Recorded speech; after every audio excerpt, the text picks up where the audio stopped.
So welcome back to Is God a Psychological Crutch, part number 3.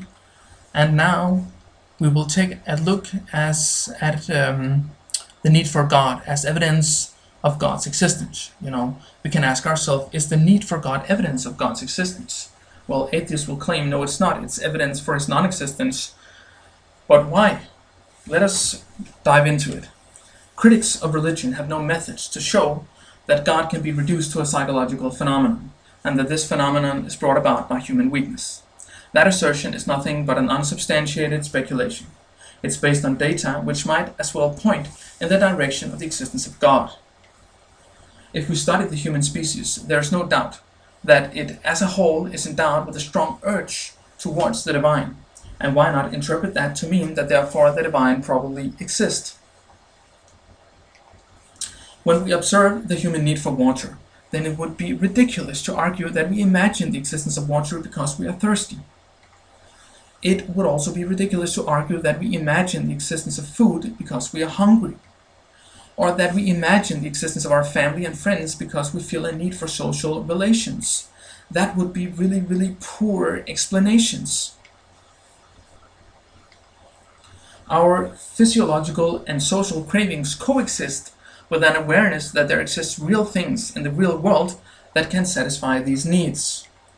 If we feel a need for God, why not see this as an indication that there exists a real thing in the real world, God, that we can find?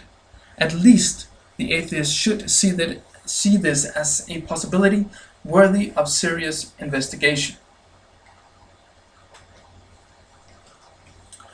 The scientific perspective are religious people really weak. Sigmund Freud's so-called scientific studies have long been outdated. Recent social scientific studies shows that religious people are more psychologically strong than non-religious people. One such study concludes, there is increasing research evidence that religious involvement is associated both cross-sectionally and prospectively with better physical health, better mental health, and longer survival. In his book, Is Religion Dangerous?, Keith Ward mentions a number of scientific studies about the relationship between religion and happiness, mental illness, and altruism. These studies shows that religious people are neither weak-minded nor mentally ill. On the contrary, religious people are usually more psychologically strong than non-religious people, and they also tend to be happier, healthier, to live longer, and to be more altruistic. They tend to be less likely to suffer from hypertension, depression, and criminal delinquency. Young religious people tend to lower levels of drug and alcohol abuse, criminal delinquency, and attempted suicide. So, there is no scientific basis to support the atheistic claim that religious people are religious because they are weak, or that religion makes them weak.